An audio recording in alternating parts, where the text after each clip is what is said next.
एखाद्या व्यक्तीवर आपण खूप प्रेम करतो, त्याची काळजी करतो. तो व्यक्ती आपल्यावर तितकाच प्रेम करतो, तोही आपली काळजी करतो. पण आपल्या इगोस्टिक नेचरमुळे, छोट्या मोठ्या गोष्टींमुळे नेहमी बोलण्यातून वाद तयार होतो. हळूहळू ना आपल्याला जी तू मी वाटते, लहान सहान गोष्टीमध्ये जी नोकझोक होते, हळूहळू ती गोष्ट वादात रूपांतर घेते, भांडणात रूपांतर घेते. आपल्याला समजत सुद्धा नाही की आपलं इतकं भक्कम असलेलं नातं हे कसं कमकुवत होत चाललं आहे.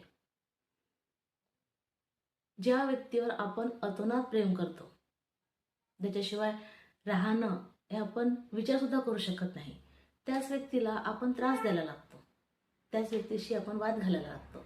आणि हे सगळं का होते? आपल्या इगोस्टिक नेचरमुळे. वाद होत असताना कुठेतरी आपण थांबलं पाहिजे. आपल्याला वाटतं की नाही आपलंच बरोबर आहे, पण समोरच्याला ते पटवून देण्यासाठी आपण वारंवार आपल्या एकाच गोष्टीवर जिद्द पकडून ती गोष्ट ताणत जातो. जर वाटत असेल ना की माझंच खरं आहे, तरी सुद्धा शांत राहायचं आहे. जेव्हा ते भांडण पेटतं, जेव्हा वाद टोकाला जातो, तेव्हा आपण तिथे कुठेतरी थांबलं पाहिजे.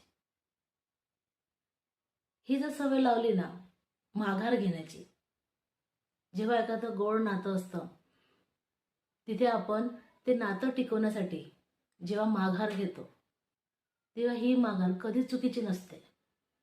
कारण ते ते सॅक्रिफाईस सुद्धा नसतं. कुठेतरी आपल्याला ती व्यक्ती हवी असते, त्या व्यक्तीला आपण हवं असतो.